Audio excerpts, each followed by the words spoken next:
पखो news में भलीकार वगण शहर का तक खबर दींदा तो वगण शहर में पीपी शहीद भुट्टो पार्टी वगण टाउन के सॾ ते कारकुन जो मेन चौक का बैनर खणी प्रेस क्लब ताईं एहतजाजी मुज़ाहिरो कंदे नारेबाजी कई। इन जा वधिक तफ़सील मालूम कंदासीं। असां सां टेलीफोन लाइन ते असांखे जॉइन कयो अब्दुल सत्तार मुगेरी। जी अब्दुल सत्तार, छा तफ़सीलात आहिनि, आगाह कंदा?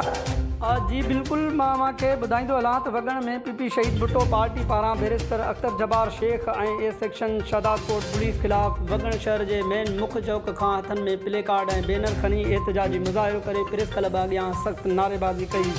उन मौके ते अॻवाणनि लाला हफ़ीज़ पठान, वगण टाउन सिपाप के सदर अनीस अहमद खासखेड़ी, अमजद अबड़ो, मोहम्मद बश Khaskheli, Fateh Mohammad Kalhoro, Saddam Abro, Mumtaz Wagan, Saqib Mugheri, Saleem Wagan, Arif Pathan, Aamir तुनियो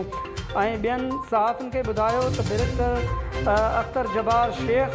ASHO A section Shahdad कोट तुफ़ैल अहमदानी बासरंगी वांगार वंदे पीपी शहीद भुट्टो के कारकुननि नदीम चांडियो, वहीद बिरोई, साजिद बिरोई, गफ़ार बिरोई और फराज लगारी के मथां कूड़ा केस दाख़िल कराए संदन के गिरफ़्तार किया वियो आहे।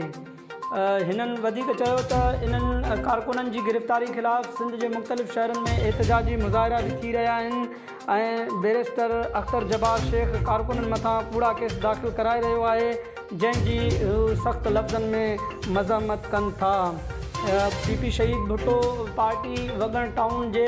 अॻवाणनि आला अख्तियारनि खां IG सिंध DIG लाड़काणो ऐं SSP कमर खां पुरज़ोर अपील कंदे मुतालबो कयो आहे त SHO ए सेक्शन शहदाद कोट तुफ़ैल अहमदानी खिलाफ़ कानूनी कार्रवाई करे ऐं जेके कारकुन आहिनि पीपी शहीद भुट्टो जा गिरफ़्तार उनखे फ़ौरन आज़ाद कयो वञे, न त ॿी सूरत में सॼी सिंध अंदरि एहतजाजी तहरीक हलाई वेंदी। जी